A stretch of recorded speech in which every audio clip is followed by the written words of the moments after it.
Well, it is now the top of the hour, so it is time to begin our webinar. My name is Robin.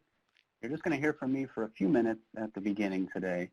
I'd like to take a moment just to explain some of the functionality of the room, and then I'll hand it over to our presenters. But we are all here today for the HHS Sponsor Services Industry Day. So if you look at the left-hand side of your screen, you'll notice the title of today's webinar, and we also have a contact email.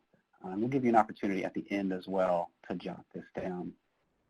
If you look at the bottom left-hand side of your screen, you'll notice there's two files that you can download, and you'll have several opportunities to download these if you don't do it right this moment. One is just the presentation you're about to see as a PDF, and the other one is another PDF, Statement of Objectives for the Sponsor Services. Feel free to download those. Thank you for letting us know where you're joining from. I love seeing where everybody's coming from. It looks like we've got most of the time zones covered, so that's fantastic. With that being said, I'm going to move us ahead. So your screen is about to change. I apologize if you're in the middle of making a selection. This will cut you off, but we're going to jump ahead. If you don't mind taking just a moment, we have two easy items of information we're asking you to fill out. It gives us an idea of who we have in the room today. The first question, describe your company's interest in this requirement. And the choices are very interested, likely interested, or unsure. And the next question that we're asking is, who are you affiliated with? And the three choices are either a current Office of Refugee Resettlement provider, or perhaps you're with another industry partner. We've got some people from the federal government with us and some others that don't fit into any of those categories. So that is fantastic. I think that gives us a lot of great information. So thank you for taking a moment to fill that out. That gives us what we need. Okay. That being said, your screen is about to change again. This is the last one for a while. So bear with me. I apologize if you're making a selection at the moment. This will interrupt you because your screen is changing. Okay. So now we're in a new screen, and you should see four things in front of you. In a moment, a presentation is going to appear on the large box to the top left. There's also a question and answer pod. So as we go through today's presentation, if you have a question that jumps into your mind, feel free to type it into this Q&A pod. We might not get to it in the moment, but we'll do our best to address questions throughout today's session. Also, if you need to follow along with live captions, we have a link down here at the bottom. And then as a reminder, today's event is being recorded, as was noted on the registration link as well. And then the files. That's enough from me, though. So at this point, I'm going to turn it over to our experts and our presenters for the day, and I'll hand it over to Ms. Jennifer. Good afternoon. I just wanted to welcome you guys to our joint industry day with General Services Administration and Health and Human Services. We are here today to talk about the Health and Human Services requirement for sponsor services. As Robin mentioned, my name is Jennifer Abel. I'm the project manager for this requirement. My email address was in the beginning, so if you have any questions, you can always direct them to me. This will be about approximately 2-hour industry day to talk about these requirements and where we're headed and what we're thinking at this point in time. As this is a virtual event, one of the questions we asked on the registration form was that if you'd like to share your contact information with other companies to possibly do partnerships or anything like that, we will be, following this event, we will be sharing that list to the folks that registered in case anybody has any opportunities to partner. We recognize this is a virtual event versus in person, so those opportunities are more limited than as a physical in-person event. So we wanted to provide that opportunity. Robin mentioned again that this session is being recorded. If you have a problem or do not want to be recorded, you can log off and you may request a copy of the recorded presentation. As Robin also said, there is a chat box in the right-hand side. As you ask questions, the host will see the questions. You will not until we answer it. Mostly, we'll be saving the questions and answers for after the presentation's done. So please, you're welcome to type your questions in. I'll be collecting them and then asking them to our speakers tonight. And so we'll talk about the agenda for our industry day and the goals. Our ultimate goal, I'm going to move the slide. Our ultimate goal is really to bring on board a company or companies who have experience with the health, safety, and well-being of unaccompanied minor children. And we're currently exploring that different acquisition options to determine the best strategy right now. So today you're going to hear from HHS to provide the history, background of the program. You're going to hear about the mission, the requirements of the particular requirement, and major priorities. You will also hear that the final acquisition strategy has not been determined yet, or the final timeline. So we're finalizing our market research to understand those different interest levels in the requirement, the different capabilities to lead us to ultimately us to the best path forward. So with that, I will say that our first speaker on the agenda is Stephen Antkoviak. Stephen is the director for the Division of Unaccompanied Children's Operation, and he's going to talk to you about the history and background of the program. So I'm going to pass it off to Stephen. Great. Thanks very much, Jennifer. Hi, everyone. This is Stephen Antkoviak. I know many of you on the phone, and I've talked to a lot of you offline as well, so we're definitely, as you know, we're very excited to have this call today. I really appreciate your willingness to jump on the line with us and hear about our exciting acquisition that we hope is coming out pretty soon. Our team has been very excited to work on this. We've been working on this project for the better part of a year and a half, I would say. Nicole Boswell, who you'll also hear from, is on the line. She is our supervisor for our case management group. She's been really the one that has kind of been leading this effort with her team, so I really want to kind of give her a special shout out at the very beginning. It's been a very heavy lift for her. She's gotten not as much guidance and support as she probably would have wanted from people like me, but she's done a really fantastic job in moving us forward. So I also wanted to welcome you on behalf of Aurora leadership. We've had some other folks that are very interested in this as well, and they just weren't able to make the call today, but I'm here representing them. What I'm going to do for some of the folks on the phone is we're going to go through a quick overview of what Aurora does, what our mission is, and then we'll move into the SOW. So I know we have a lot of providers on the phone. A lot of this stuff at least at the beginning will be a little bit redundant to you, but the purpose really is just to really to lay the groundwork for the folks that don't know so much about ORR and are interested in learning it and hopefully working with us in the future. ORR's mission, we're part of the Health and Human Services, so we actually sit under the Administration for Children and Families. Back in 2000, when the government passed the Homeland Security Act, it adjusted how the U.S. government responded to and housed unaccompanied alien children. Unaccompanied alien children, as defined in law, is any minor under the age of 18 who crosses the U.S. border without a parent or legal guardian able to provide care for them and without legal status. So essentially that means that any child that crosses the border without a parent or legal guardian generally will end up in HHS care. It is our mission and our goal to reunite those children as quickly as we can with a sponsor, usually in the United States. In the meantime, we usually will house them in a shelter. It's usually a non-secure facility, or it depends on the age of the child. We may put them in foster care.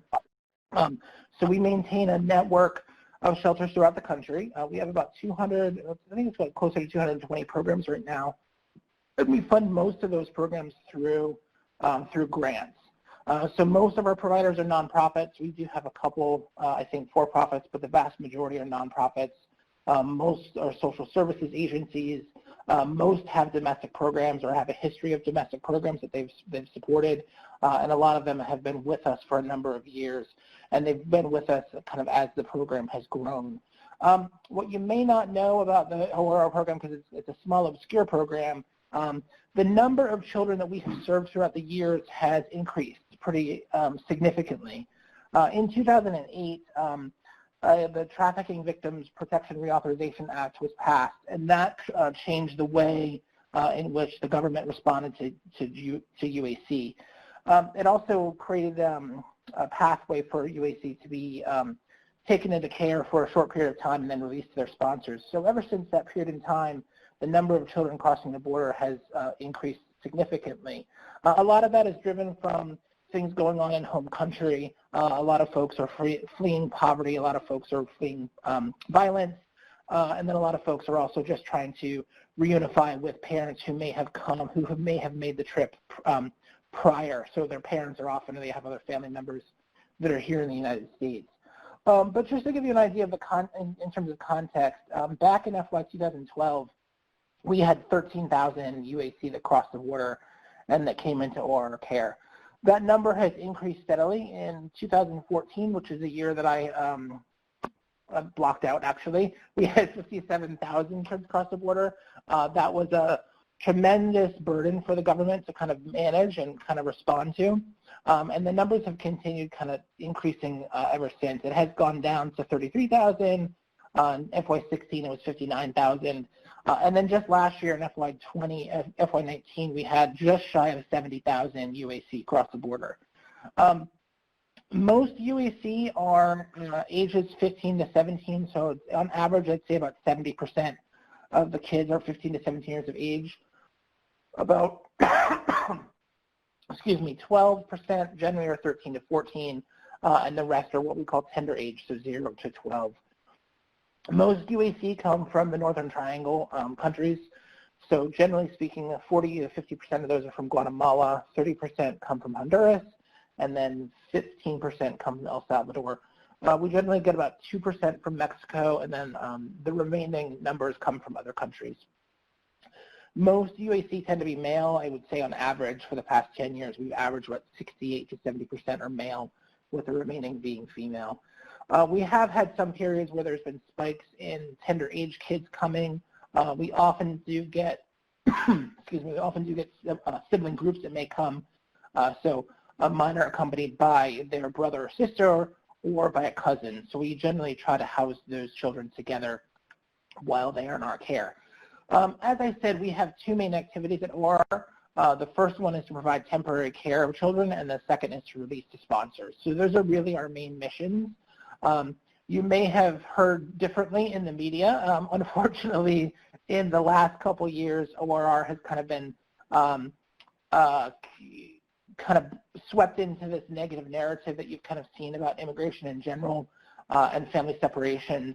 But ORR's mission has never changed. ORR's mission has always remained the same, and that's really to provide a safe place for children to sleep until we can identify a sponsor for them. I can say there has been, over the course of the years, an increase in the number of kids that come across the border that don't have any sponsors here in the United States. So we definitely are seeing an increase in what we call Category 4 kids. Category 1 would be parents and legal guardians. Category 2 would be grandparents and the like, and then Category 2B would be like brothers and sisters, and then Category 3 would be aunts and uncles. It's just how we categorize kids in terms of the likelihood of getting them released to a sponsor. As you can imagine, getting a Category 1 kid released to a parent's a lot faster than if we're looking at a really distant relative. We have a number of processes that are in place that we'll kind of dive into once we get into the SOO itself in terms of what the reunification process looks like and the different types of activities that ORR undertakes to vet sponsors.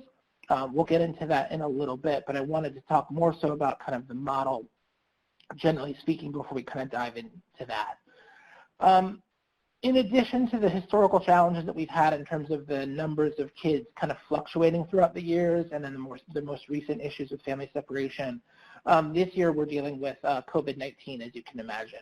So the landscape for OR has certainly changed this year, particularly in the last 6 months or so. We are currently at our lowest census that I think we've had since the beginning of the program. I think we're around 850 kids in care at this time.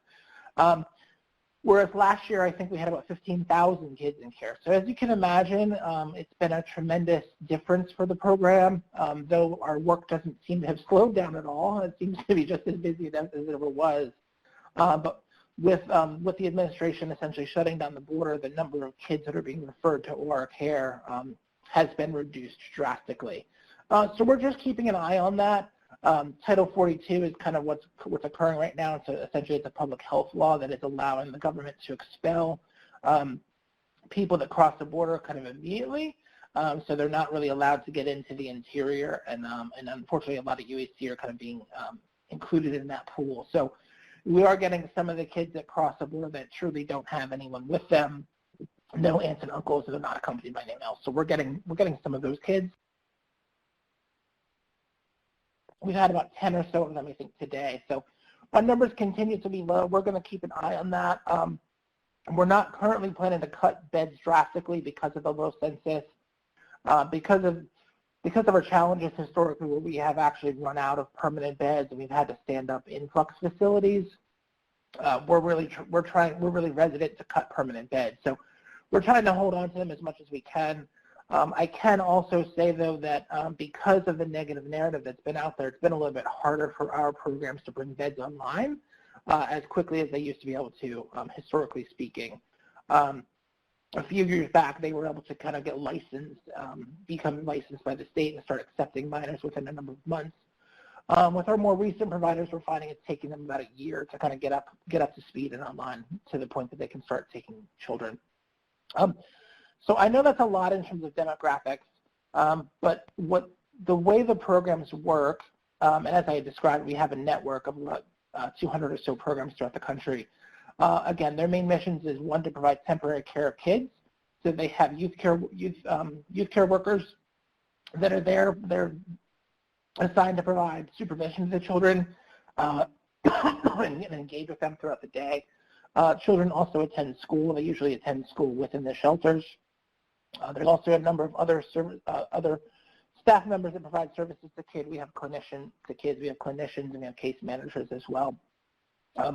In terms of the reunification process, or how we engage with sponsors, that process is currently completely decentralized. So it is managed at the shelter level. The shelter maintains all the staffing and resources necessary to do that. So they're the ones that are kind of identifying who the sponsor is. They're the ones that they're engaging that sponsor, and they're vetting that sponsor, collecting information from them, identity documents and the like, to verify the relationship with the child. They're running criminal background checks. They may run fingerprint-based checks depending on who the individual is to the child. And they're running through those processes to ensure that it's going to be a safe release. The shelter currently makes a recommendation to ORR.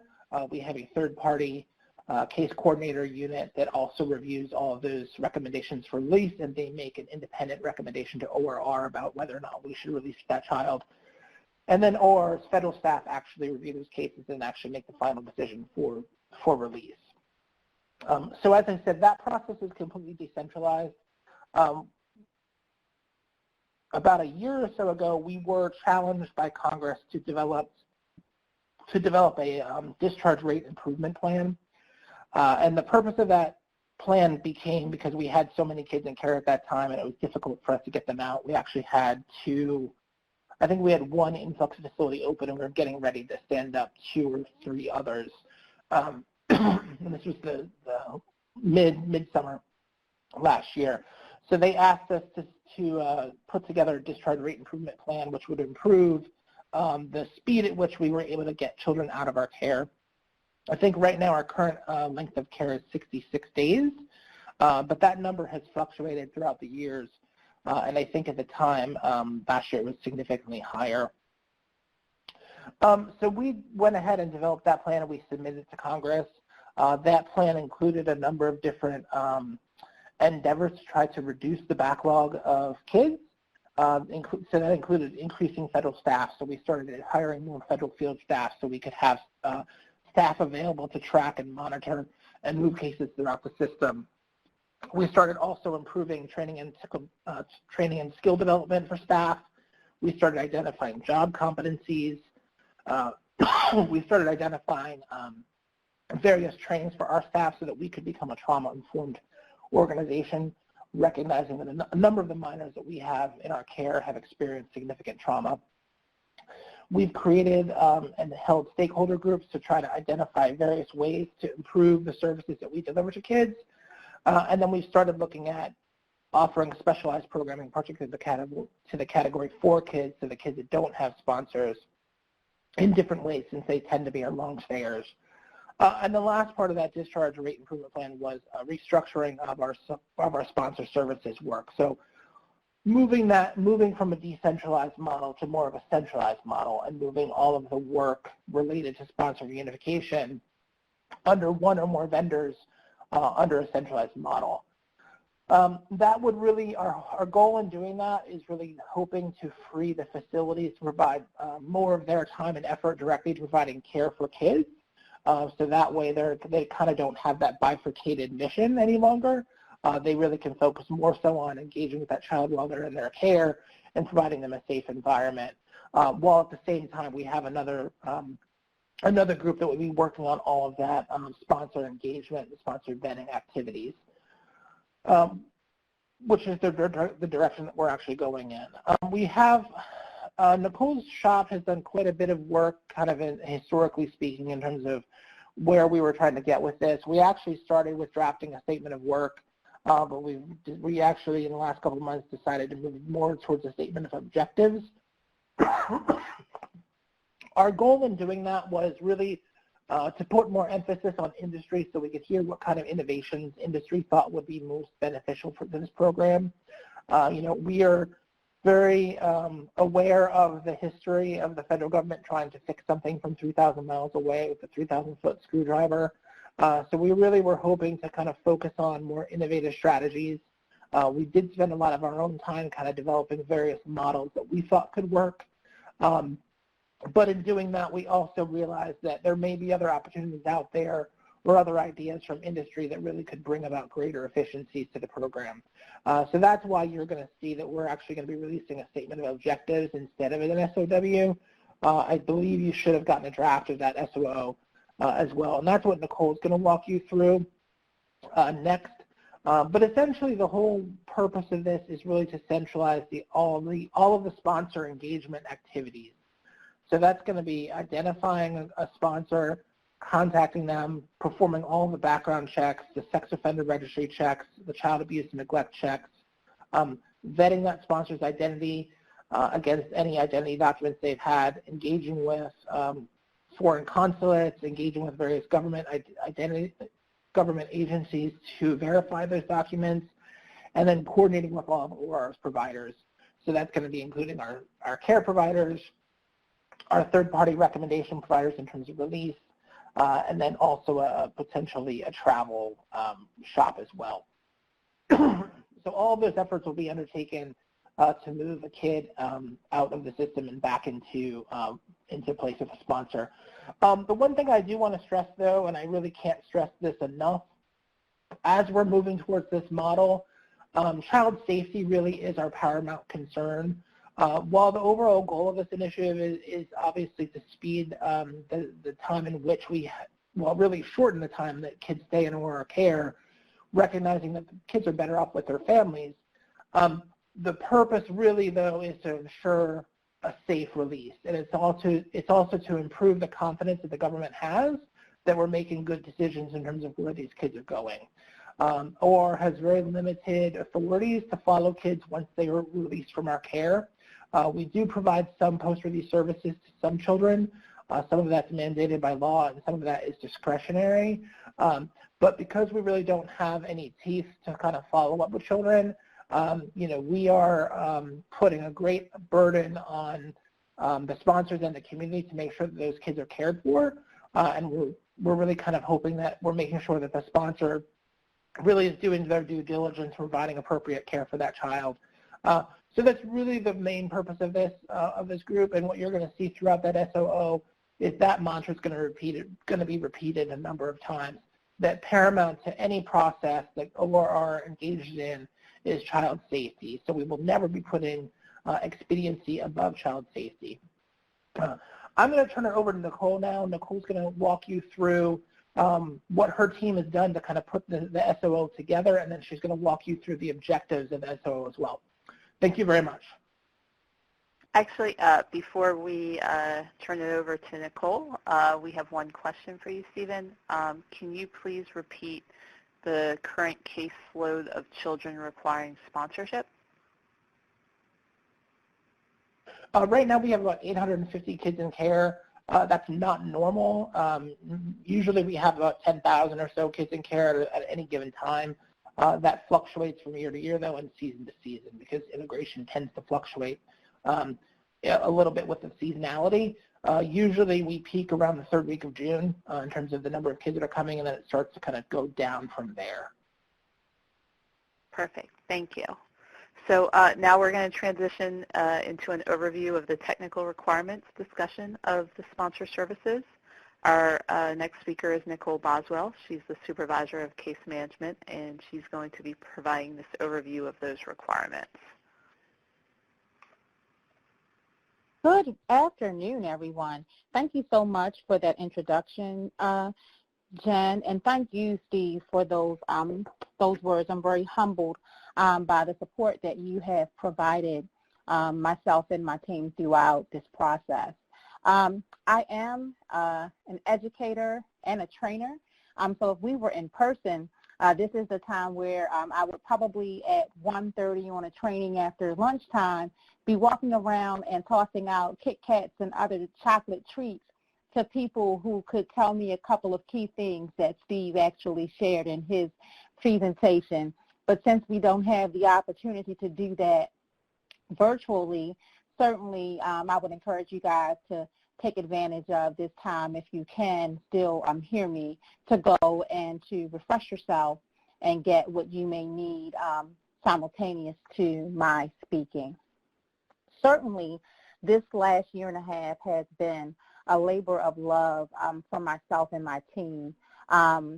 Just so that you guys have an idea of the group of individuals who have been working to make this happen, the case management unit is comprised of a very diverse team of staff that includes individuals who were, like myself, a federal field specialist for the Office of Refugee Resettlement and have experience in working directly with the programs around the release of individuals. We have staff members who hail from other parts of government agencies, such as Departments of Veterans Affairs and our partner agency, USCIS. And we've also had former ORR program directors who have helped to really comb through on staff these requirements as we worked to move forward with the development of this statement of objectives. So what this team and myself done, what my team actually did was, we started off by looking at the demographics for the UAC population to determine our existing service continuum in comparison to need. And so what we did was we really, in a geo-mapping sort of way, looked at where sponsors lived, where UACs were housed in the various programs, and where our services exist, such as fingerprint sites, where post-release services were being provided, and sponsors resided, et cetera. To really do an assessment of the strengths and the challenges within our existing program as it relates to the release process.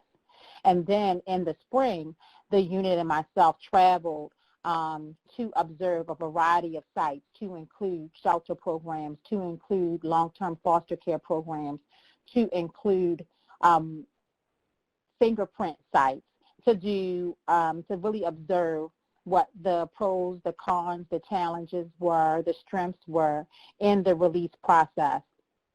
And one of the things that we noticed is that at some of those locations, there were some responsibilities that related to the release process, that some were case management functions, some There was other agencies had some youth care workers doing some functions, and some of them had some case aides doing some functions as it related to sponsor calls or receiving and verifying documents, filing documentation, etc.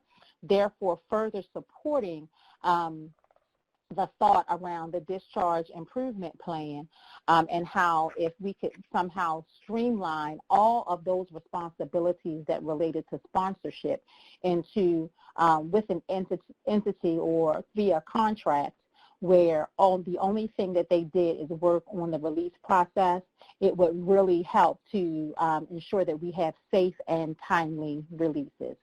So the following outcomes that are now on the screen are actually listed in the SOO or the Statement of Objectives. Hello, can you hear me? Yes. Are listed Yes, in the, okay, just making sure I heard a beep. Are listed in the Statement of Objectives, but I've highlighted them for you here today for a part of our discussion in Industry Day to help the industry understand what their expectations or what our expectations will be as the industry moves to developing a statement of work to address program design. One of the things that Steve kind of alluded to in his discussion is that we started off where my unit actually developed a statement of work, and then we decided that it may be best for us to transition to a statement of objectives to allow for industry with a fresh pair of eyes to be able to come and to share proposals around what they think may be the best way to actually address some of these needs as it relates to discharge improvement in the sponsorship process. So if we look at that first outcome there, and again, I'm not going to read to you because you can pretty much see this on your own and you have access to it, but I will kind of go on an overview of them. And so we expect that all aspects of the sponsor services are fully executed and monitored by the contractor. And so anything that has to do with the release process and the sponsorship process would rest there. We also would expect that the contractor would be able to submit a plan for how they're going to do the sponsor suitability assessments and be prepared to implement that plan within 60 days after the approval of the Corps. We also want the contractor to be able to have a plan for the scalability of operations. As Steve kind of mentioned, and this goes with the other outcome around being flexible to accommodate our needs. There are various times where ORR expands and contracts, and we need that ability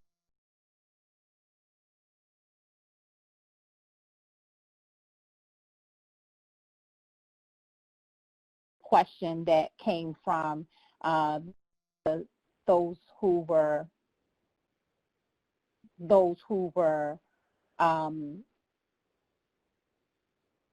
the question that came from those who are participating is that there are currently 850 kids in care, but at its height, we have had upwards of 10,000 kids in care, and so we expect for there to be some pliability and them being able to move around as needed.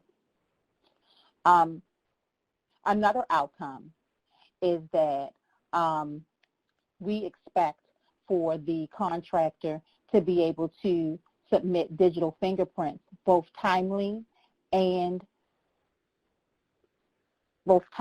conveniently. And so currently we are kind of doing that through some of the providers in the field. And we would also expect, however, that this contractor be able to have a plan on their own for how they would want to complement what the field does as it relates to the fingerprint process, That being said, another outcome is that there's a FBI-approved channeler or an equivalent within the contract that will be able to assist in processing, reading sponsor fingerprints, and serving as the conduit for submitting fingerprints to the FBI and adjudicating those fingerprints and getting them back to the programs. Another outcome is that we expect that in that fingerprint process, that the fingerprint process is non-traditional, so that our sponsors are able to come at various hours and times of day. For those of you all who are on the call who are familiar with this sponsor process, you know, the hours that sponsors work, the locations, the time that it takes to travel, et cetera. Some of these things are barriers to that safe and timely release. So whatever those barriers are that may exist, we expect that the contractor is prepared and has a plan to address those swiftly. And then also, as the final bullet indicates, that the sponsorship vetting process is transparent and that we have real-time access to all documentation that is gathered to assess sponsor suitability. Another outcome is that as it relates to unifying UAC with sponsors, that sponsors are assisted in completing family unification packets through a variety of creative means. And so that may include face-to-face visits. It could include an online training module that sponsors could look up online and click a link where they're actually trained step by step in their language on how to complete things. It could include a Zoom model, certainly, as we all have become more familiar with. But making sure that whatever it is, those barriers are, again, addressed that sometimes prevent the timely submission of family reunification packets, which are needed for the release process. Another requirement or expected outcome is that home studies and post-release services are incorporated into all release decision plans. So in alignment with making sure that we have a safe and timely release, there may be situations and circumstances that require that home studies are completed before release and that services are put in place once a release occurs to make sure that families get all of the support they need for that UAC to function safely in the home. And then finally, another expected outcome, as Steve talked about, is the coordination with ORR's travel vendor to arrange for the transport of UAC from the program to the sponsor. And so it would not necessarily be your responsibility to make that happen, but you would be coordinating those services with a travel vendor as appropriate. That's pretty much the overview that I have for everyone at this time. And I guess if there are any questions, Jen, we can certainly take them. Sure. I have one question so far.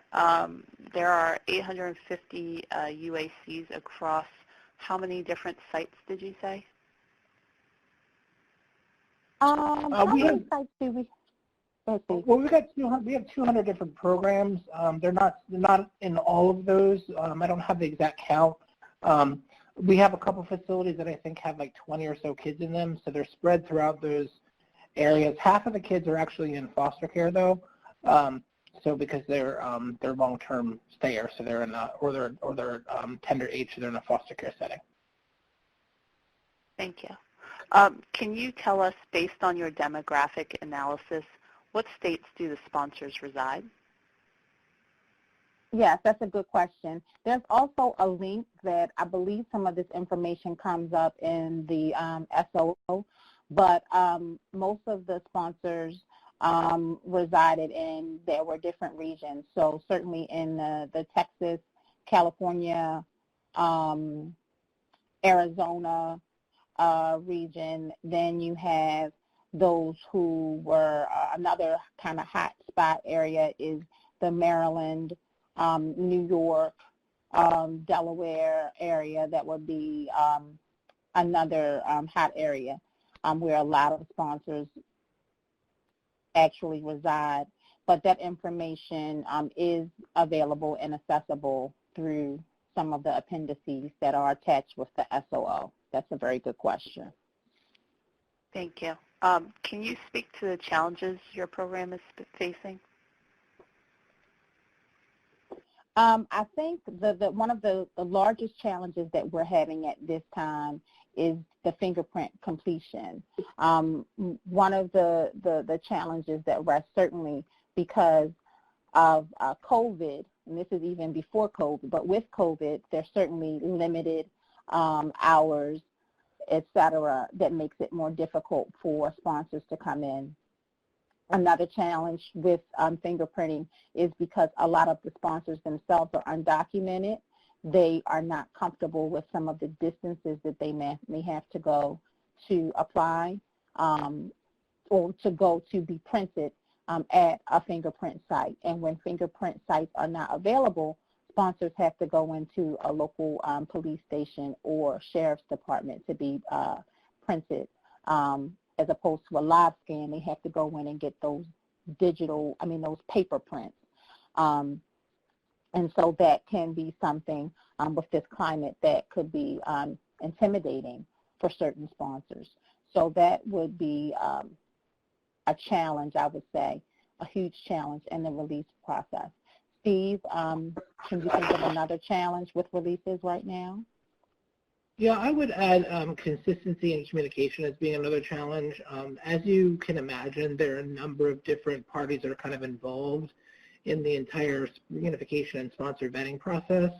That includes both OR staff, a number of contractors, a number of support groups as well. So I think having a consistent process has kind of always been one of our challenges, meaning that's to ensure that all of our providers are operating under the same playbook. We've made a number of changes to our policies over the years, and I'm not sure that they always get, all that information always gets drilled down to everyone at the same time. So I think that's been a challenge, certainly, that I think we're always going to have to deal with. And then I think more recently is just the negative narrative that's kind of been out there. That certainly has created some morale issues for our providers and also for our federal staff as well. And thanks, Steve. And then if I could just add one more thing to that, Jen, the other challenge that comes into place where this will be very helpful is if the sponsorship process is pulled into this contract, there could be the hours that kind of support sponsor needs. So the same way is that sponsors' responses to being able to go and get printed because of their hours, they don't work traditional hours, and that also impacts their communication with programs around submitting documentation, around talking to someone, because sometimes they're free and available during a time when programs are not free and available. So having that flexibility to be able to address those things as timely as possible and not kind of get caught up in phone tag can be challenging as well. Yeah, this is Steve again. I'd also like to add to that, onto what Nicole said about the comfortability about the sponsors coming forward. A lot of the sponsors also live in households that are that have multiple people in them. So we also require background checks on household members. So oftentimes you may have a household member who is unrelated to that child, and they may not necessarily be interested in engaging with a government agency because they may also be undocumented. So that creates a number of unique challenges as well that I think that we've had, because a lot of the sponsor may be willing to kind of complete all of the different check boxes that we have, but getting the household member who may or may not have a relationship with that child directly can be difficult to get them to complete that process.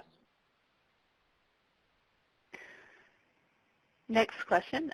When you say HS and PRS are woven into the discharge plan, would the vendor be responsible for the HS and PRS, or would this be a coordination with agencies that provide HS and PRS for ORR?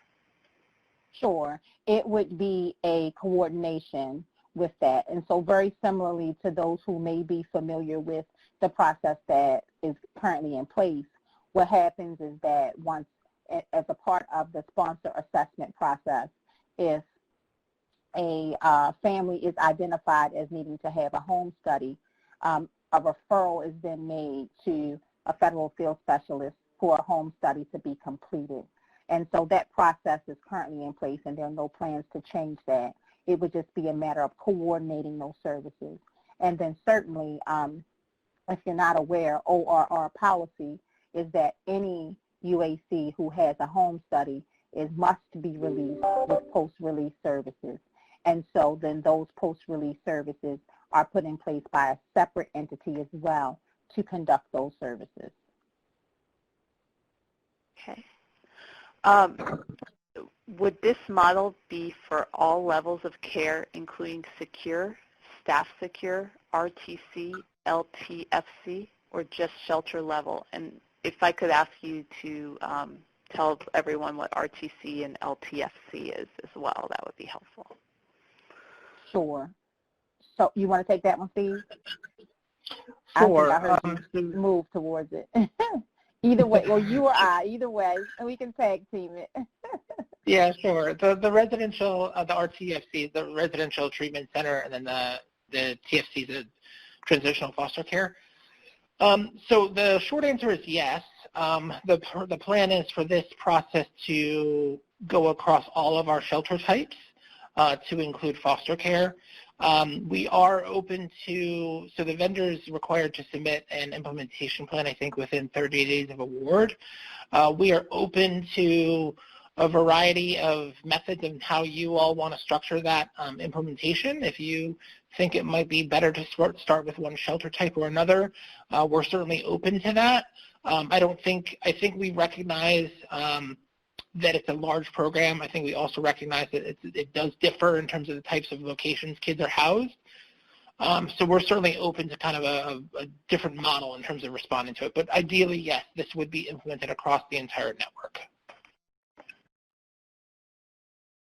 Perfect. How will this program affect case coordinators and FFSs, and will their functions change? And if you could highlight FFSs again, that would be great. Sure. There are no current plans to change our existing model, meaning that federal field specialists, FFSs, or case coordinators, sometimes you will see the acronym CCs, their role and function would not change. Instead, what will happen is that this reunification worker would be collaborating with them and communicating with them around the release process. So the same rules of engagement that exist now at this time, we plan on those existing in the future. Okay. Will we open more fingerprint sites that are opened in more places? I'll take that one, Nicole. So we have expanded kind of the fingerprint sites over the number of years, and we've also worked with our current providers to increase the number of hours and days that they're operational. We do believe that it would be more beneficial to have more fingerprint locations in areas closest to where sponsors live. Right now, I would say that I think we've got fingerprint locations in most major metropolitan areas.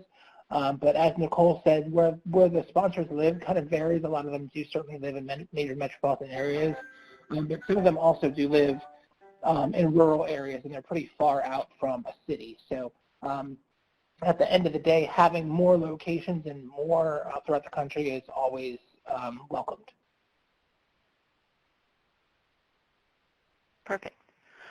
A key part of the assessment process is coordinating conversations with home country, the child, and the sponsor. With this centralization, how will that be coordinated, especially in a way that prevents stories from being changed and allows for an assessment of red flags? Great, I can take that one. So certainly this is not a process that this process has been tested before, where we have had remote case management services provided, where case managers were not housed in locations where UACs were. And so the expectation is that even though the case manager working for reunification is not in the site with the UAC, we would expect that secure means be in place that would allow communication with them. meaning if that's via video chat, call, whatever implementation mode the contractor decides is the best way for that to happen, we would expect for that communication to continue. And then likewise, there will be opportunities where the staffing processes that are in place, they will still exist. As I mentioned, there will be constant communication between that reunification worker with the FFS, with the with the federal field specialist, with the case coordinator. It will require some communication on a program level, participation in staffing, so that everything is clear and no triangulation could occur. Okay. Someone wants, Judette wants clarification to clarify that case management and travel personnel will be completely removed from the shelter responsibilities. And will there be other outcomes that the shelters will be responsible for? I don't think that's a question. Go ahead, Steve. You can take it. Yeah, I'll take that. So right now, the purpose of this, or goal, is to really move all of the job responsibilities with regard to sponsor engagement and vetting to the centralized model. So we recognize that case managers do additional things beyond that. Our thinking is that likely in the Aurora providers, the work that will stay there will be really traditional case management, not really kind of Aurora's definition of what case management is. More so in line with kind of the domestic system and kind of what goes on in the child welfare system in terms of case management is what that will look like instead. We do think there will be some adjustments in terms of what the workers will do, like there likely will be a need for some case aid, or there may be some adjustments in terms of what the clinicians do. So we do anticipate that while a lot of the activities that a case manager does will move into the centralized area, there may still be some that are appropriate to stay in the shelters. We are also working on a transportation contract that is going to be coming out sometime soon, a transportation RFP that will focus on the transportation efforts. The idea there will also be to centralize transportation and to use economies of scale to purchase airline tickets and to coordinate travel as well. So ideally that work will be moving out. That one is on a little bit of a different schedule than this one. It's a little bit further behind, but ideally that is the direction that we are moving in, yes. Historically, there has been some significant challenge with quality control for centralized processes. An example is with PSC's fingerprinting receipts, as well as the response to parent separations. How will this be handled? I think we recognize the challenges, I think, with centralization, and we certainly recognize the historical challenges with regard to the family separation work. I was not with Aurora at the time, but I certainly have heard the horror stories once I did arrive, how challenging of a time that was. We definitely think that through developing this new robust initiative that the focus on communication and collaboration will really be key to its success. We are working on a new IT case management system, so our current portal will be replaced in the next coming months with a system called PATH. We do anticipate that system will be a lot more beneficial to Aurora and will allow for more real-time collaboration and communication amongst the providers and information sharing. So it's our goal to get this this project incorporated into that path as well. But we definitely anticipate that the vendor that's selected or vendors that are selected are going to have to spend a significant amount of their time developing an effective communication and collaboration system. And if I could add to that, one of the things that's different as well is that, again, as opposed to 200 providers who will be responsible for the release pieces, we're looking at a model that would have 8 to 10 sites throughout the nation that will be responsible with doing this function, which would also allow for timeliness of engagement from continuous and ongoing support, technical support from the case management unit to be there to make sure that any types of changes to ORR policies and practices, there's like that direct connection with them. And then as opposed to having to make sure that there's follow-up with a couple of hundred providers around release processes, there's only that follow-up with those other agencies. So we strongly anticipate that streamlining that process will help to deal with the attrition and some of the other challenges that come up on a program level when it's spread around the nation as it has been in the past, or as it is currently. How will this impact case management at shelters currently? I think we've been saying, making it kind of clear that, and Steve just said it so I can, kind of back him up on this, that we will really be looking at traditional case management functions resting on the program level, and only those functions that are germane to the release process being outsourced.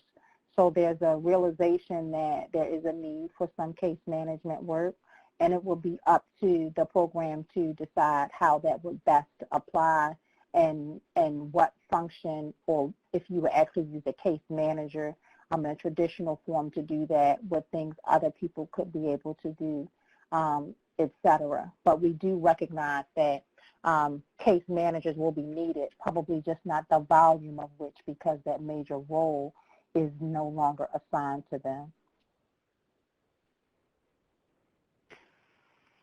Will the contractor perform their jobs in the field or done remotely via phone calls?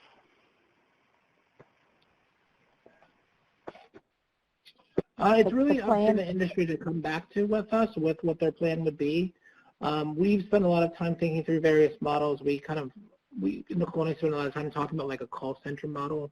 But again, that's why we got away from doing an SOW and telling the industry exactly what we thought would be appropriate.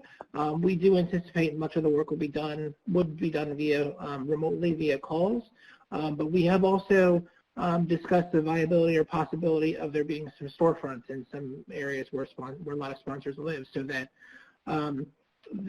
vendors could provide direct services to some of the sponsors, and that may also be able to be a good way to collaborate and coordinate in terms of expanding on post-release services. So we're really open to a variety of models to be proposed there, and really the limit is really up to your imagination. Okay, thank you. Will our provider need to actually conduct the fingerprinting on site, such as a fingerprinting site? Ideally, I think that's something that we're moving towards, and that's outlined in the SOO around them having that capacity to do that at some time. But we recognize that that would not diminish our existing provider pool.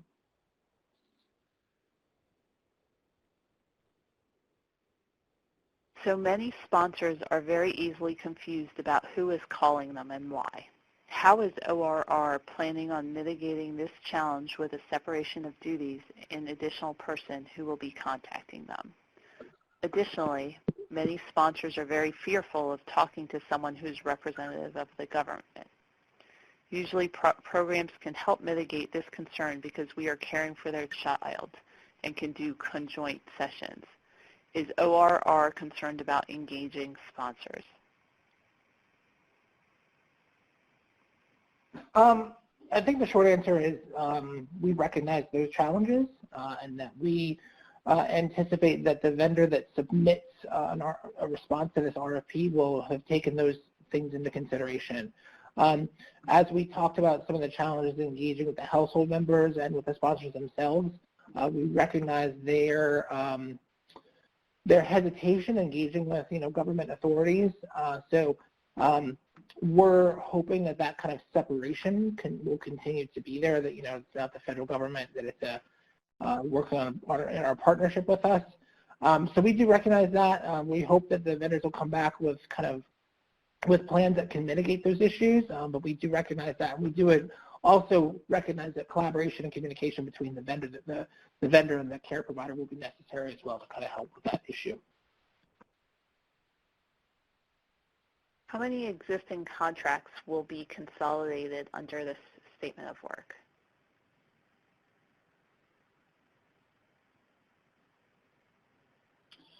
Well, currently there's no contract. We have grants right now, which is how we fund our shelters. So all of those shelters have a line item in their grant to provide case management services. So essentially what will happen is once we kind of identify what job responsibilities will be coming out of that and would move to this vendor, that's how that would be determined. So it's not necessarily a consolidation of any grants or contracts. It's really just moving some work to a different area. Who is the current ORR travel vendor? We have an existing relationship with Southwest Key that provides mass transportation services for us in times of influx and in times of emergency. We are going to be releasing an RFP in the coming months to identify a new vendor that will provide travel coordination services for ORR, and that will also replace that existing agreement. That agreement, I think, is only good for another couple more months.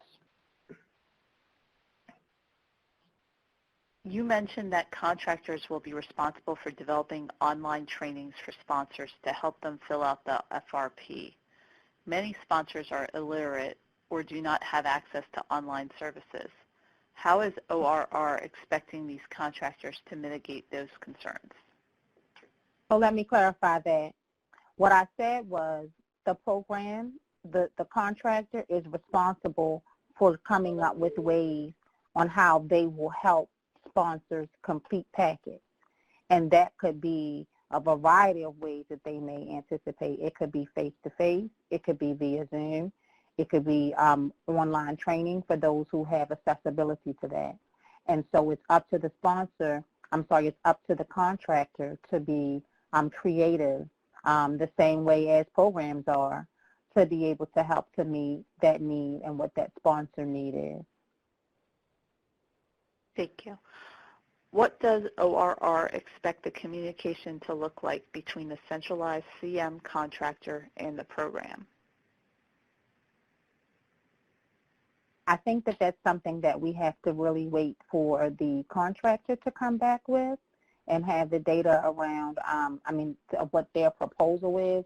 But certainly we would anticipate that there would have to be regular communication, whether that communication is daily, weekly, or as needed, would be something that the contractor would encourage. We also hope, and Raymond may speak a bit more to this in his presentation, but we also hope for there to be an opportunity where contractors could hear from programs, proposed contractors could hear from programs around the way things currently exist and how they could implement some best practices at a later date. And this is Steve. I'd also like to add that, like we said during the Q&A session we had for the Aurora providers the other day, once we identify a vendor, we will be working with that vendor. We'll have them engage with the Aurora provider network as we're developing the new system.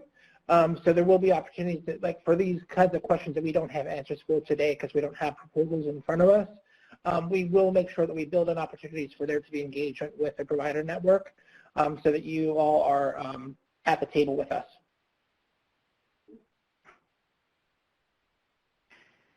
Is there a minimum for the number of cases or geographic areas served?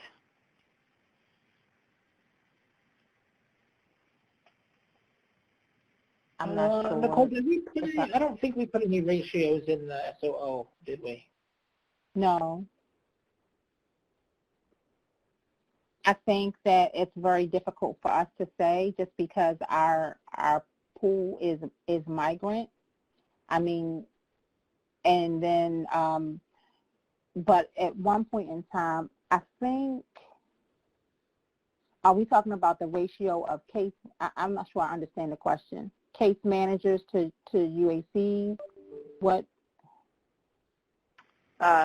Maria Reyes, if you want to type a clarification comment, you may.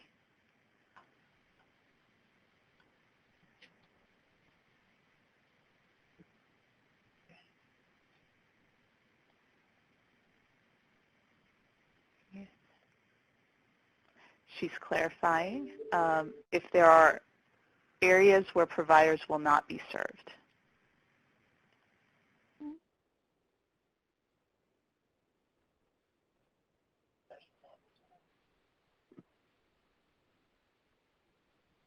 Are there currently areas where providers are served? I'm not sure that I still get the question per se. Okay. I mean, it's our expectation that if anything, our service delivery improves. We recognize that there are challenges for some sponsors as it relates to literal sponsor supports and things that they may need in their various environments. But as it relates to the release process, we're required to support every sponsor despite where they may reside. Okay. Am I missing it? Do you have another answer for that, Steve? Am I possibly missing something? Yeah, no, I'm not sure I understand the question. I mean, I think our goal is to, again, this is going to be in place across the provider network. We haven't really thought through in terms of what's an appropriate ratio of case to case managers or anything like that yet. And it sounds like some of these questions are questions that are coming from our providers. And I think that we would want to possibly make sure that you're clear that we're having another opportunity for that, and that this is not necessarily the venue for some of those questions. Okay. Will the programs be expected to communicate updates on the child's functioning to the centralized case manager, or will the program still be doing outreach to provide updates on medical concerns as well as clinical concerns, including planning family sessions either in person or over the phone? Yeah, that's stuff we would anticipate would stay with the providers. Again, I think we're getting into too much detail about kind of what would and wouldn't change, but ideally that stuff would stay the same. There may be some increased need for communication and communication about that kind of stuff, and we certainly would need to engage with the new vendor about that if it's going to impact reunification. But generally speaking, that stuff's going to stay at the care provider level. Okay. Will the vendors providing case management services be compliant with PREA regs and clearances? Yes.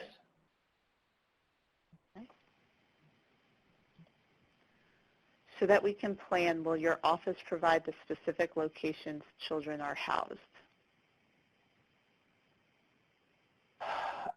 We currently, right now, that's not publicly available data. We'll figure something out for you that may work. We do have, if you look at the SOO, the very last appendice, it has a link to some historical data of the program, and that does have the locations of the sponsors. But right now, for safety reasons, we don't actually list anywhere the cities where the shelters are located.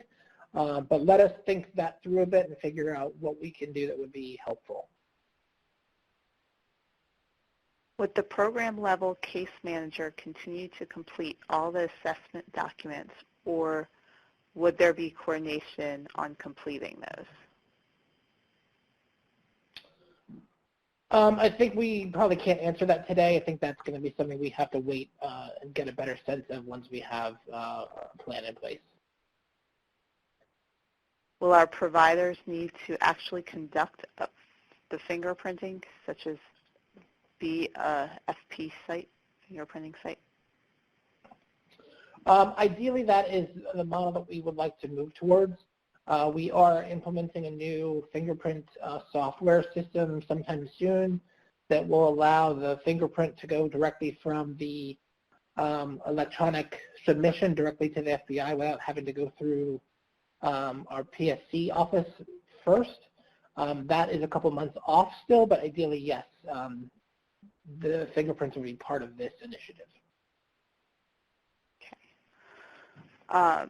You mentioned that the vendors for the centralized case management will be coordinating discharge. Will these pickups be from the shelter, facility, foster homes? If not, how will that coordination happen with the programs, especially with making sure that staffs are available if care providers will still be expected to accompany kids either to the airport or even on the plane? So that discharge coordination piece is something that, again, we don't have the answer to at this time, that we would have to wait for the contractor to submit their proposal. How is this going to affect the shelter's case manager services? I think we've kind of already addressed that, right? Okay. If there are issues identified by program facility with a centralized case managers, who is responsible for corrective action resolving those issues?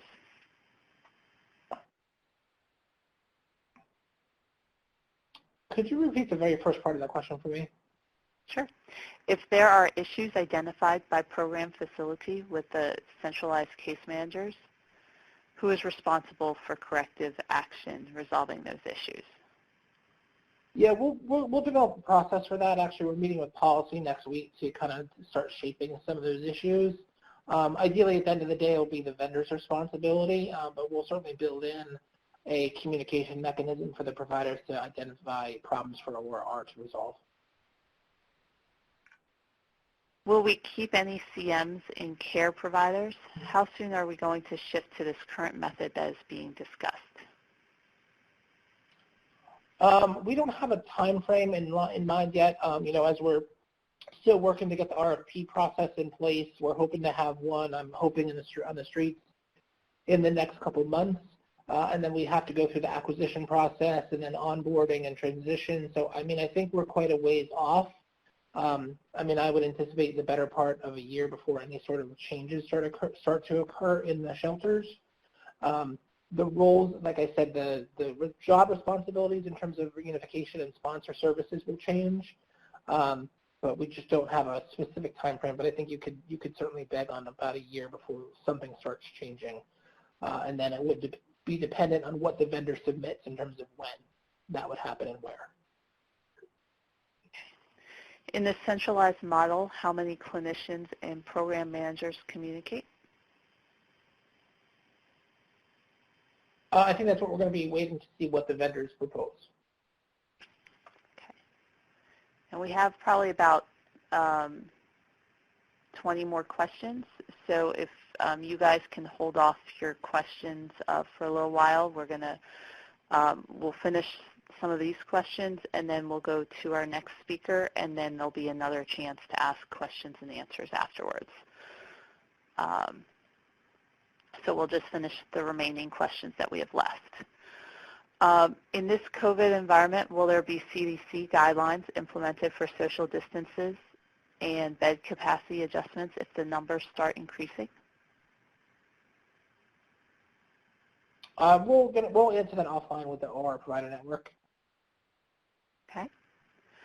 Most licensing parties require case management as a service provided.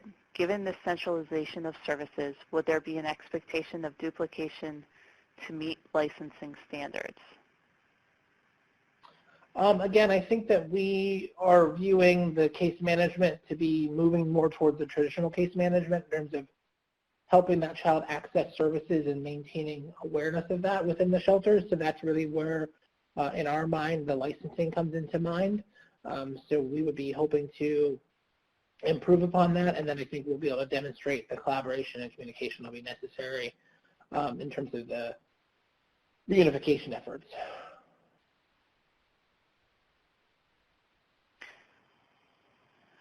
Okay. Let me see. I have, how is this going to affect the clinicians and work with the case managers? May have. Yeah, this is Steve. I think what we're going to have to do for the kind of the specific questions in terms of what's going to happen in terms of job responsibilities and what's going to shift in the Aurora care providers, I think we're going to have to table those kinds of questions for the time being. We're not going to have great answers for you today because we're really in the acquisition phase. So I really want to save this time for industry who is interested in bidding on this work to submit their questions. So I'd ask you to kind of focus on those.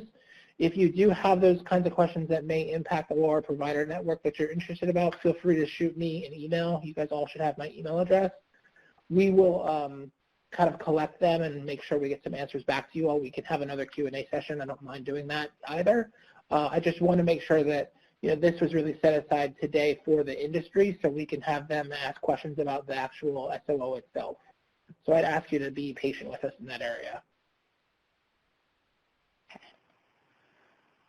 Okay, so let us transition right now to Ray.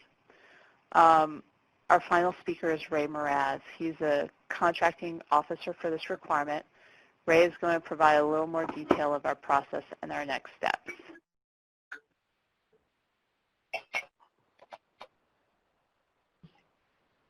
Good afternoon, everybody. Once again, Raymond Moraz. I am the contracting officer for this requirement. Once again, appreciate everybody's time and attention today. I think it's been very productive thus far. And what I'm going to do today is try to talk about a little bit more of the acquisition process and some of the unanswered questions that we have as we try to finalize an acquisition strategy. So, a brief acquisition overview. What we're doing today is also another highly extensive part of the market research process. It's been going on for quite a while.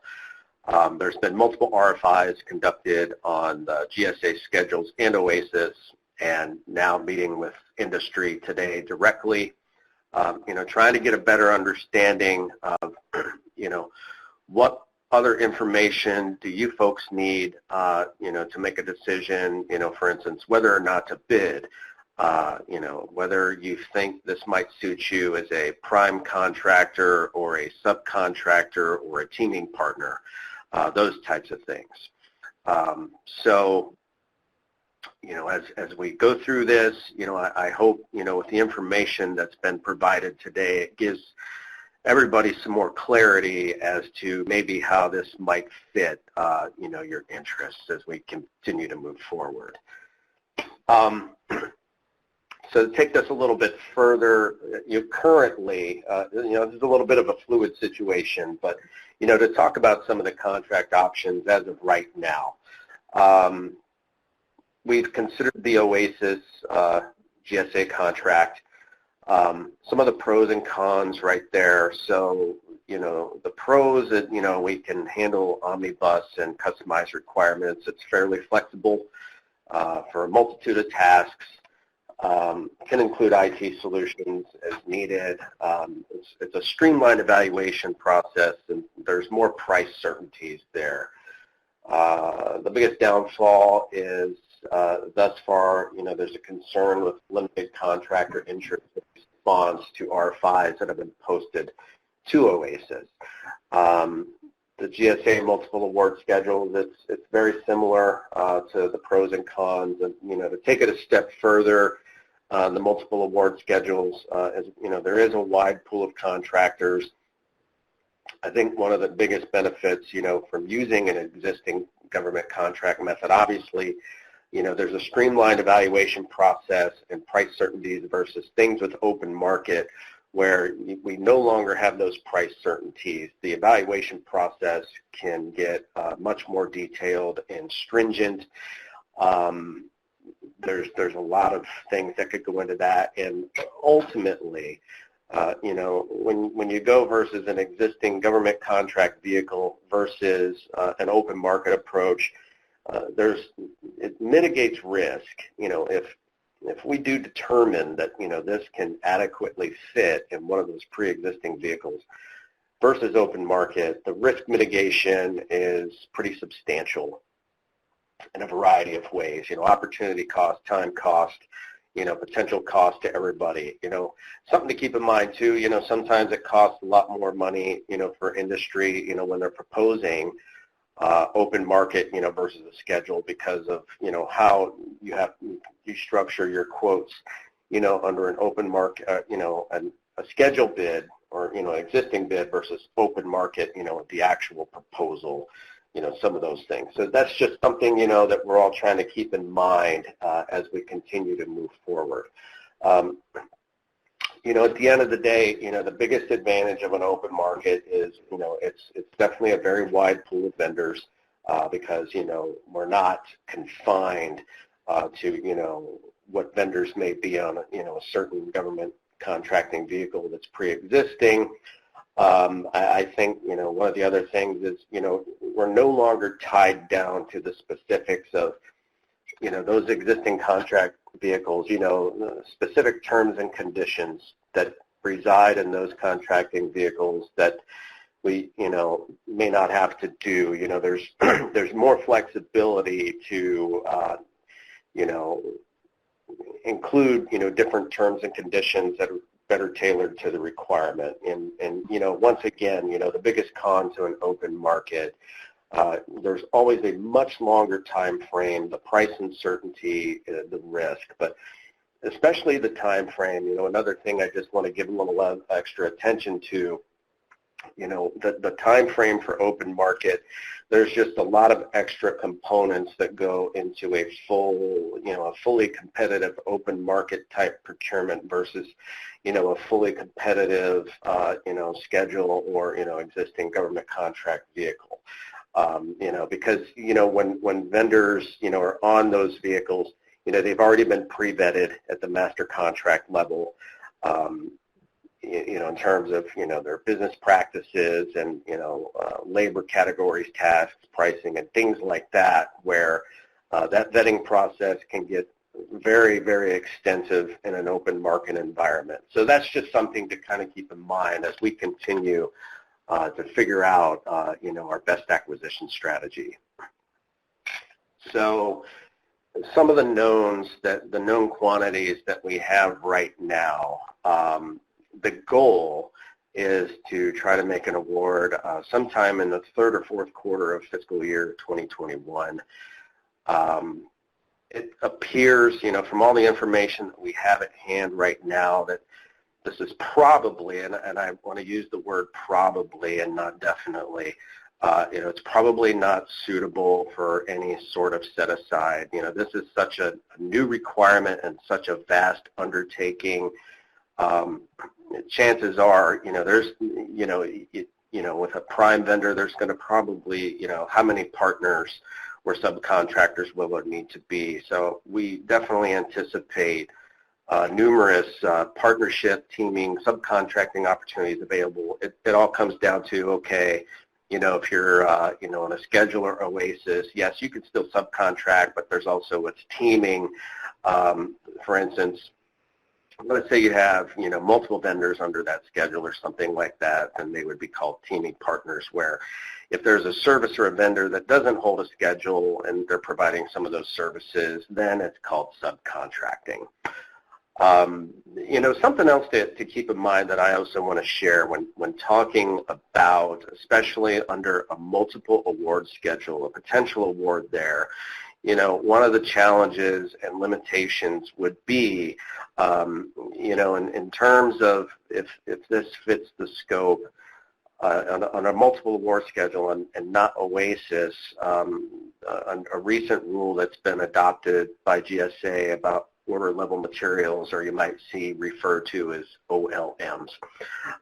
So before all that happened, it was pretty restrictive for non-schedule items. Basically, it was called ODCs, not inclusive of travel, and if it exceeded $3,000, there was like a whole separate competition process that, would have to go open market. There were set-asides on a lot of other things that went into that, to where the OLMs that have been adopted into many of these schedules help streamline some of that. But the critical piece of that is, again, they cannot exceed 33% of a total contract value, the OLMs. So, part of, that equation is, okay, if this would fit into a multiple award schedule type contract, could any of those pieces that are truly not part of somebody's schedule be worked into that OLM structure, where OASIS is a lot less restrictive. It's not bound by those rules. There's some commonalities of vendors that hold OASIS contracts and multiple award schedule contracts, but OASIS is a bit less restrictive there. So just something to keep in mind. Also, we're still thinking about, okay, what's the best fit in terms of contract type? So, is the best fit, a task order? So a task order, issued against a OASIS existing contract or a multiple award schedule contract. Is it possible that a BPA would be the best fit? A BPA could be done only against a multiple award schedule contract or open market. IDIQ, you can only do an IDIQ. Open market, we would not be able to do an IDIQ under either one of those vehicles. Or the last thing, a standalone contract, open market. There's a lot of moving pieces and variables I think we're all trying to figure out together, especially with your input, as we continue to move forward to figure out, what is the best fit, not just to ensure success for our mission, but also to ensure your success as an industry partner, to make sure that, whomever is providing these services is also successful as well. That's also very important. A finite timeline, even though the goal is, to make an award, third or fourth quarter of next fiscal year, these timelines are somewhat fluid, depending upon, what that final acquisition strategy is, especially if this ends up being, a full-blown open market type procurement, for a lot of those reasons that I've touched upon previously.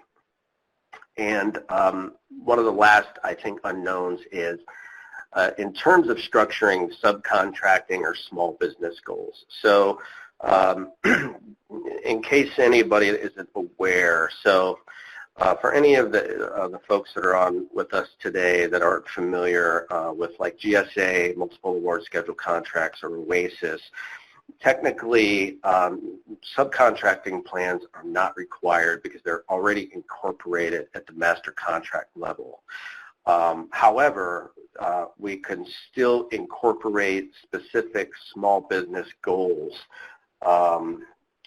to, further encourage small business participation, because it is probably likely that, any vendor that, that will win this award, they're going to be teaming with a lot of people and subcontracting with a lot of people.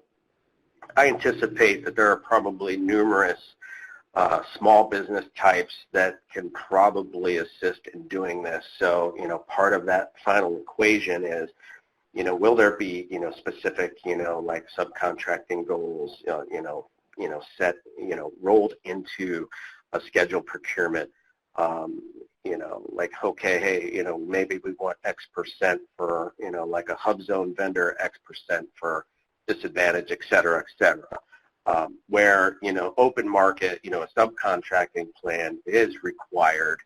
And so, it's all rolled into that. But I just wanted, again, just to educate some folks if they weren't familiar, with the multiple award schedule process or OASIS.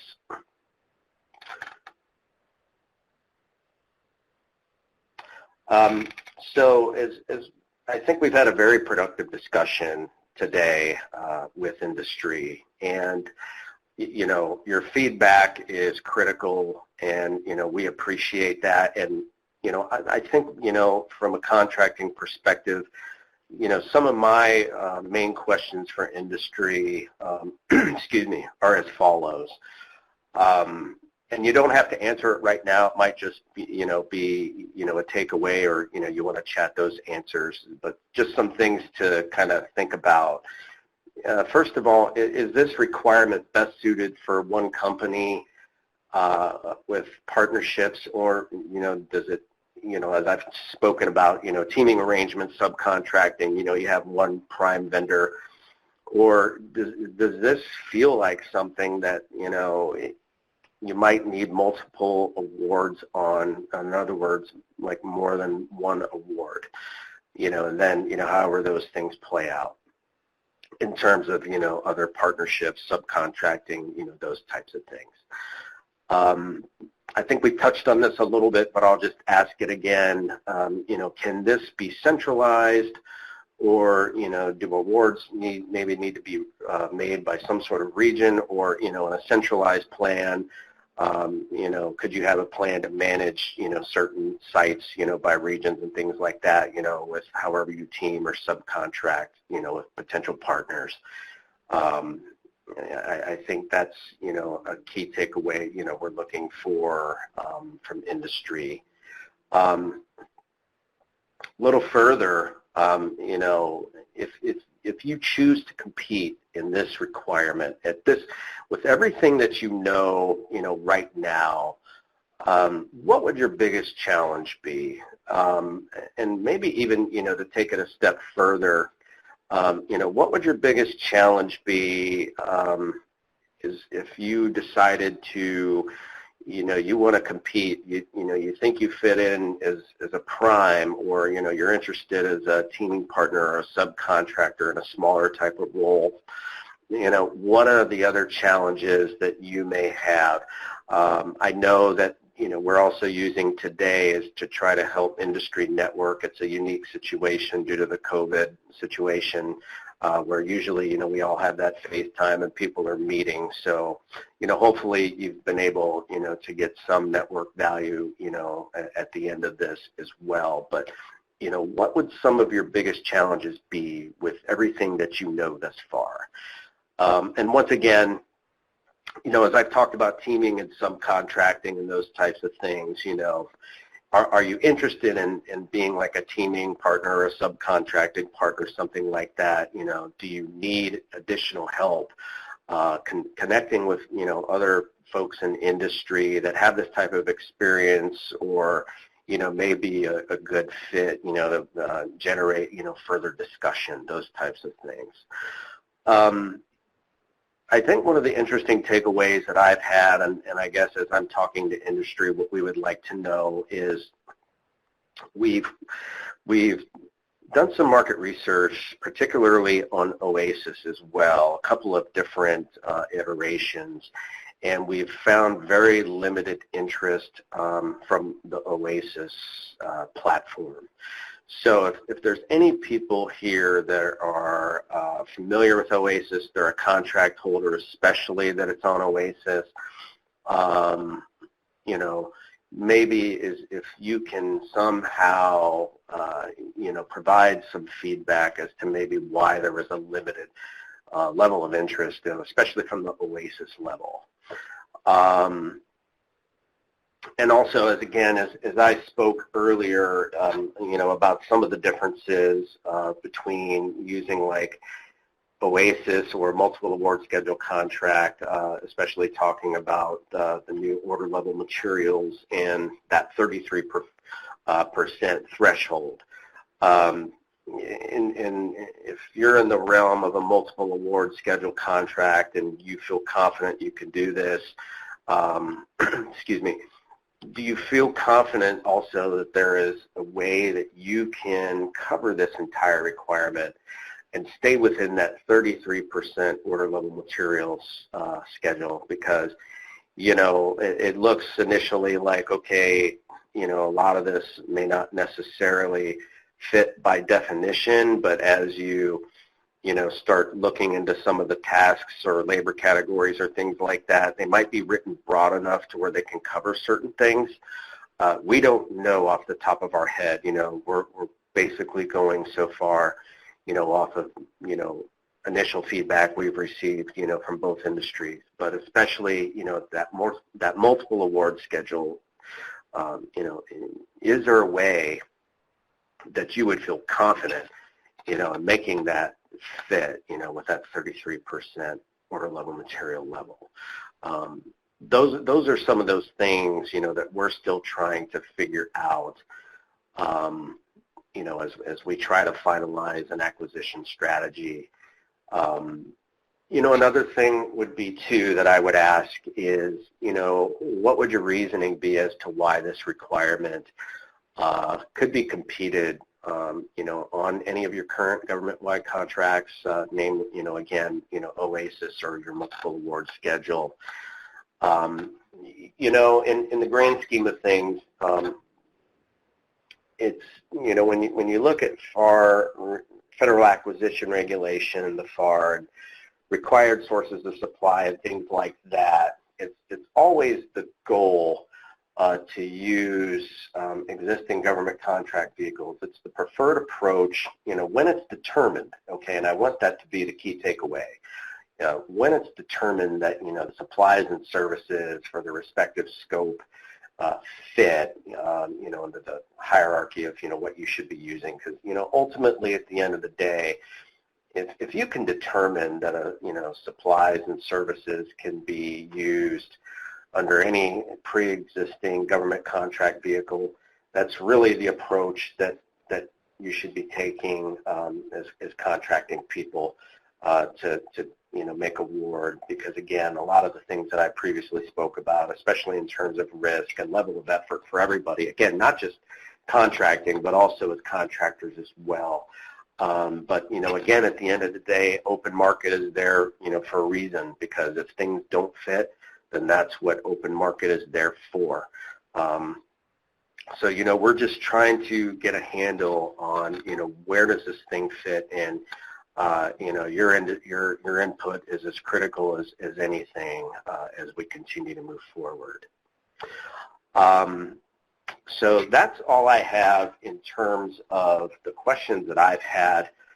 I'm not sure how many questions have come in. I haven't been able to look at the chat box, so I will turn it back to Jennifer. Perfect. I am catching those questions. Can you clarify when you said award would be? The goal is third or fourth quarter of FY21. That's the goal. Okay. When do you anticipate the RFP will be issued and shared? I'm hoping within maybe the next 3 to 6 months. There's still some variables I think we need to capture. I think one of the main things is, figuring out, okay, which is the venue that we're going to use, whether we're going OASIS, multiple award schedule, or open market. I can tell you if this turns into an open market procurement, you're probably looking at much further, toward that 6 months than maybe 3 months. So that's what I would say for right now. I mean, my estimate is probably January of February time frame. And I would say especially with an open market procurement, it could be a little bit before that, if we're using, one of these schedule or OASIS vehicles, but I think that is very realistic. What is the period of performance, the dollar ceiling amount for contract, or the timeline, which we already answered the timeline? So period of performance and dollar ceiling amount. Right now, I don't think we can share the ceiling and the budget information because, with this, being a competitive requirement. I believe the statement of objectives shows a tentative period of performance of, so basically a 1-year base of 12 months with 4 12-month option periods. Those periods of performance are to be determined because it will depend upon when the award is made. So you're essentially looking at about a 5-year period of performance inclusive of options.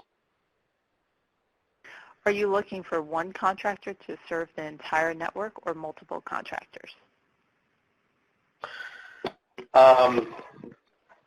I think ideally it would probably be one contractor versus multiple, but I think we probably need to figure out, after talking to industry today, is there a takeaway that they have, where there's some sort of consensus, like, yeah, one contractor could do this with teaming partners and whatnot, or no, there needs to be, multiple people doing this.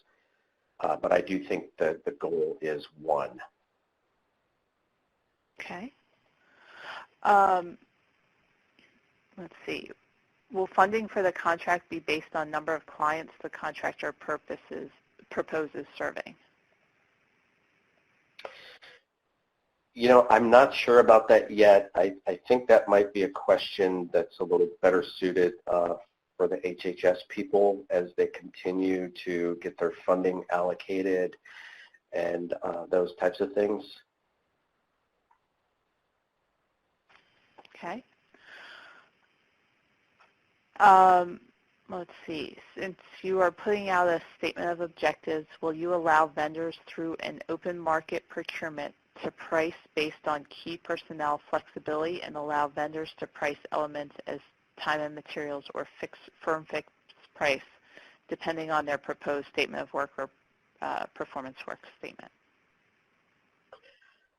So I don't want to finalize my thoughts on that as of yet, but I would say that there's probably going to be elements of this contract that it'll be a hybrid. You're probably looking at some labor hour type of things and fixed price things and some level of effort types of things.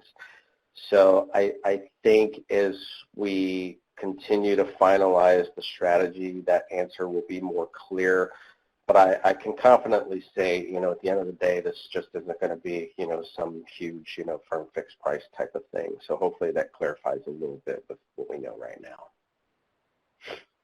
What would you suggest is the best way to be considered or communicate your interest in teaming and subcontracting? And I'll hopefully on the registration page, when you registered, you were asked the question, would you be interested in sharing your information to other companies? If you selected yes, we will share that with the folks that have registered for this industry day.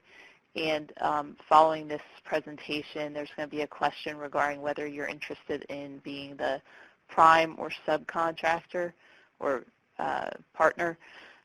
We will include that question with the people who have indicated that they are interested in sharing their information to others.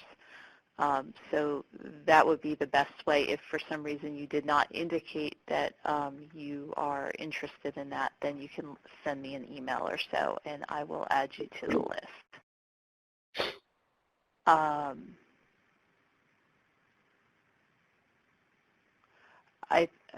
So will the people, one of the questions is, will the people evaluating and deciding on these bids be skilled in understanding the complexities of the UAC world and aware of what is a reasonable plan?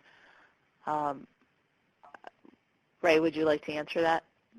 Yeah, and I also, I think HHS can speak to that, but I would say yes. They're going to be, subject matter experts, through that program of, the folks from HHS that spoke to us today. It'll be people that are very well versed, the people that, have presented, what the statement of objectives has been drafted thus far. You're not going to get evaluators that, it's just like an IT expert or something like that. It'll be people that, understand this requirement. And anybody from HHS, if you'd like to expound a little bit further, please feel free. Yeah, hi, this is Steve. Yeah, what we do is we put together a technical evaluation panel, and then it's always staffed by subject matter experts. So certainly a lot of the folks that have been working on this issue, including our staff, would be involved in that. So we haven't, obviously we're ways off before we start putting that team together, but yes, they will be certainly well-versed in the UAC world. Okay. I believe, let me see, I have 2 additional questions, and well, actually, let me transition. I think that's all the contracting questions that we have for Ray. Thank you. Thank you very much, Ray, for your valuable information. We are going to transition this. We have about 15 minutes left, and transition this. If you really believe that your question that you sent you really would like answered right now, you can send another chat on here. I have 2 questions that I will pull out, and again, Stephen and Nicole said that for grantees especially, there will be another session that they plan to also address some of the questions that we received. But one question for Steve and Nicole. We have on the path, the selected contractor must employ a system that is compatible with ORR's UAC path. Can you elaborate that on a little bit? Yes, we are in the midst of developing a new IT case management system, and that's going to be based on a Salesforce platform. We're in the midst of that development now. We anticipate having the first round of that product to be rolled out sometime in November or December of this year. So it's not currently in use, but it will be on a Salesforce platform, so that should help you in terms of compatibility. Will the contract with Vera to provide legal services remain intact, or will the responsibility to provide legal services fall on this contractor? Legal services will continue to be separate from this contract. That is also being competed, so that's going to be competed sometime, I hope, this fall. But it will follow the same model it currently does, generally. This is a question, would the case coordinator opportunity be a conflict of interest for this one? Yes, we do view that that would be a conflict of interest. So that is a competition we have out right now. That is the third-party provider that makes recommendations regarding release to ORR. So we do anticipate that would be a conflict here because in this sense, you would be the one making the recommendation to release to that provider. So you really can't have both of those contracts. Okay. Would the government consider other multiple award existing IDIQs? I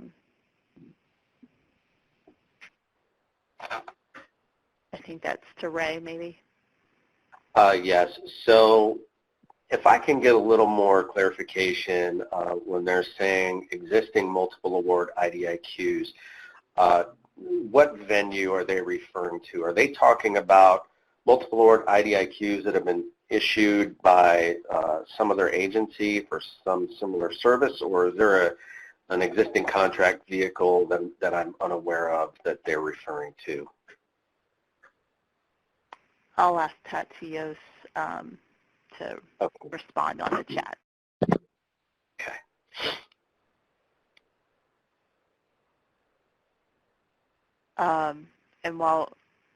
And he said yes, other agencies.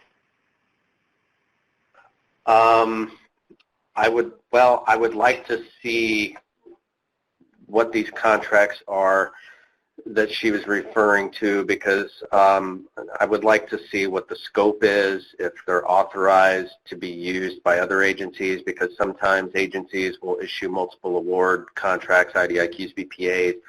They're only allowed to be used internally or by certain people. So if that information can be provided so I can look further into it, I could give a much better answer. Okay, and for example, a DOD IDIQ, but most likely the DOD IDIQ would probably suffice for DOD. But we're happy to, if you have any questions, feel free to fill out our survey at the end. We have another question. The SOO references the Galton software. Would this implementation remove the need for FBI channeler or equipment provisions for capturing fingerprints? I'm going to give you, excuse me, sorry. I'm going to give you kind of a non-answer on this one, unfortunately, because the Galton software has been delayed a little bit. We were actually expecting it to be up and going in the last couple months, and it's been pushed back a bit. It is our hope that would resolve that fingerprinting issue so that there would not be a need for a channeler, but at this stage right now, that's not the case. So I think in terms of planning purposes, you should continue to seek out a partner that has that capability. And I think the final question that I have is, can you clarify who you understand industry to be? Nonprofits, consulting teams, how can industry put together these bids without experience in the field? Sure. Yeah, I saw that question from Sarah. So, you know, when we were having the industry day, the purpose of this is really for the folks that may be interested in bidding on this actual work to submit for it. We wanted to be transparent, though, recognizing that some of our providers also may be interested in bidding on this work. It was also our intention in having this industry day to allow for you folks to communicate with one another. You know, normally we would have been in a room together to do this. But because of COVID, we're kind of doing this virtually from now on. But as Jennifer mentioned, we are trying to create a list of folks so you guys can connect with one another that way. I think we've gotten some really good interest so far, seeing all the questions that have come in and seeing the variety of organizations that have been submitting questions. I think one thing that we've all touched on here is that we do believe that having experience with UAC is very important to this initiative. We definitely are very interested in folks that are going to be put together teaming arrangements, and that you can and will demonstrate some corporate experience with UAC. You know, we definitely recognize that it is a very different population, and it's not something that someone can really come in off the street not having any understanding about. And that could just kind of put together a process and be successful. So we do want to stress that. We do think it would be a good idea for vendors to talk to our providers. We can certainly set up opportunities for that to occur. And that's one of the reasons why we're having this industry day, is really just to push that communication and let the relationship building occur kind of naturally.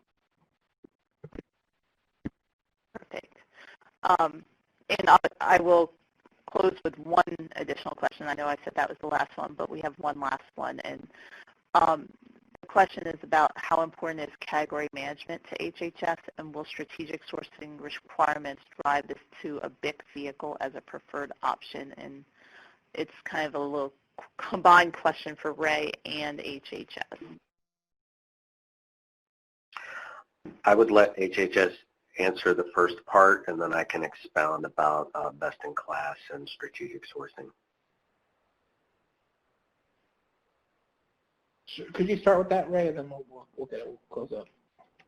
Yes, sir. So I guess the question, Stephen, is are there any sort of strategic sourcing initiatives that HHS may be bound to that might help drive this, and especially toward any sort of like best-in-class solution, especially, you know, from the whole category management and strategic sourcing that's been going on government-wide? I think they are really, what they want to know is there any of that driving this, first of all, from an HHS level?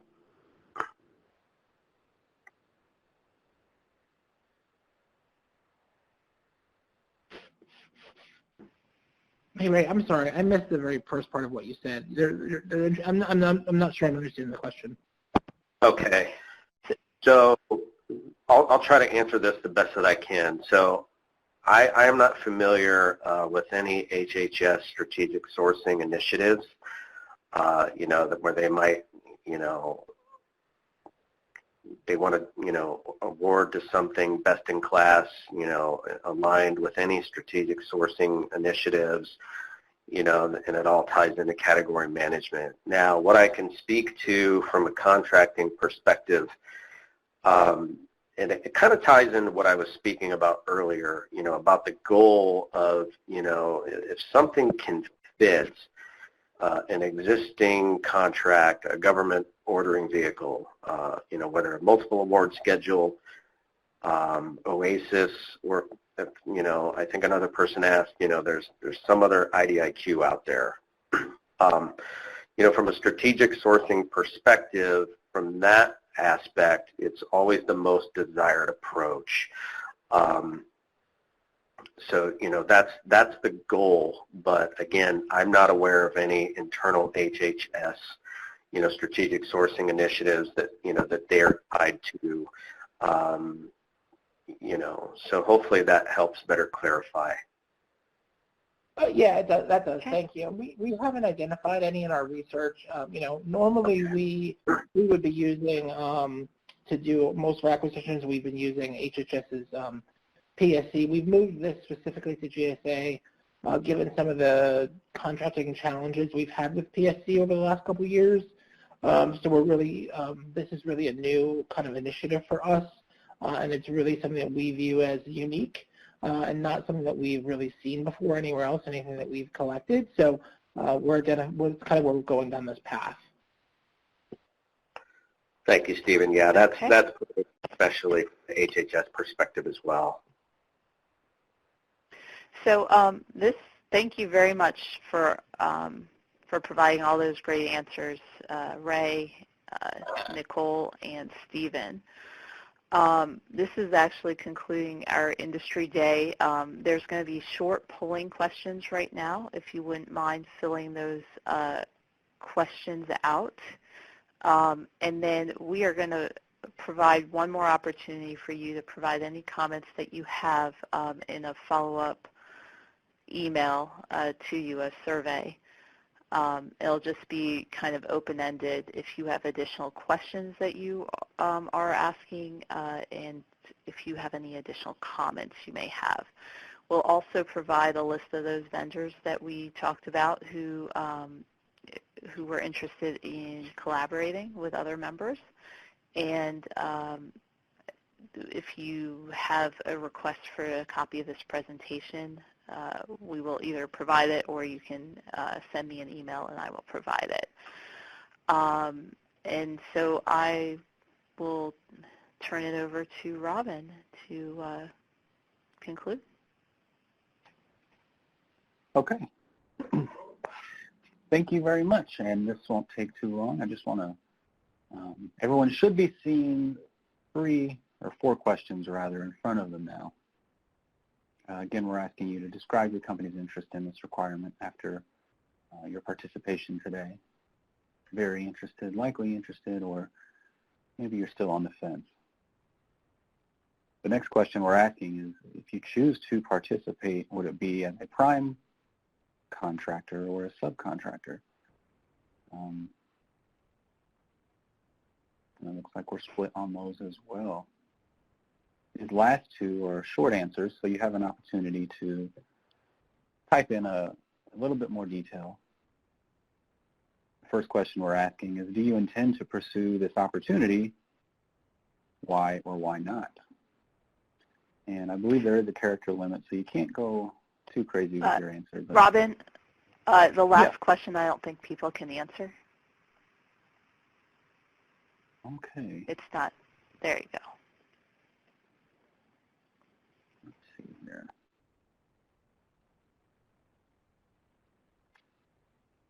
Hopefully everyone can see the last question. There you go. And I see now some people questions are coming in. There we go. And the question reads, what additional feedback do you have regarding this procurement? And again, we're looking for short answers on those last 2.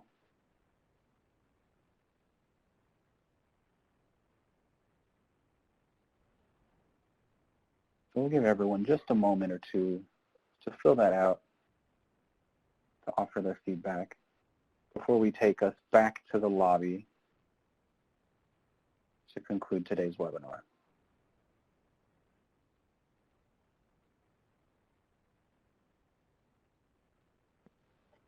And Jen, while we wait, did you have any additional comments you wanted to provide before we conclude, or before we move away from this screen? No, I think Jen, go ahead. Can you guys see the question that I just proposed to you in the presenter chat? See if we could ask that question.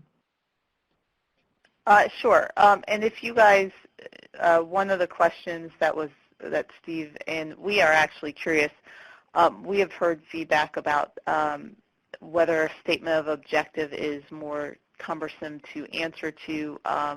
They obviously want to provide the best solution, so they're asking for your feedback. But we have the question on whether or not a statement of work or a statement of objective would be more palatable for responding to this requirement. So if you guys would like to answer that in additional feedback, feel free, or the survey that we'll ask at the end, the follow-up survey. We're open. Again, we're open to a lot of different thoughts and ideas. Right now we're just taking it all in to make the best informed decision. So with that, we will leave the polling open for a few more minutes, so feel free to write it. But thank you very much for your time, and hopefully you got out of it what you were hoping for.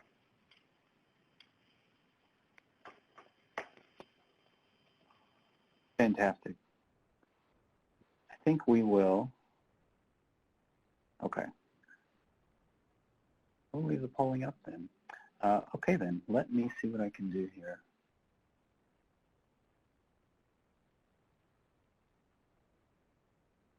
But while you're answering those questions, I'm going to actually put a chat window up, and we'll just end on this screen. So if you see something getting moved around, don't panic. And I add a new chat window here. I want to make sure we give everyone an opportunity. Yeah, the industry day is over, so once you're done your chat, you guys may leave, but we'll leave it open just in case some folks haven't answered yet. Okay, and here we go. So now you should see a chat window in front of you. If you have any parting comments, feel free to leave those in. But that concludes today's webinar, and I want to sincerely thank everyone for taking time out of your day to participate and ask some great questions as well. Thank you again. I'll leave this room open for 5 more minutes, just in case you need to write anything down. With that being said, goodbye everyone. Have a great day.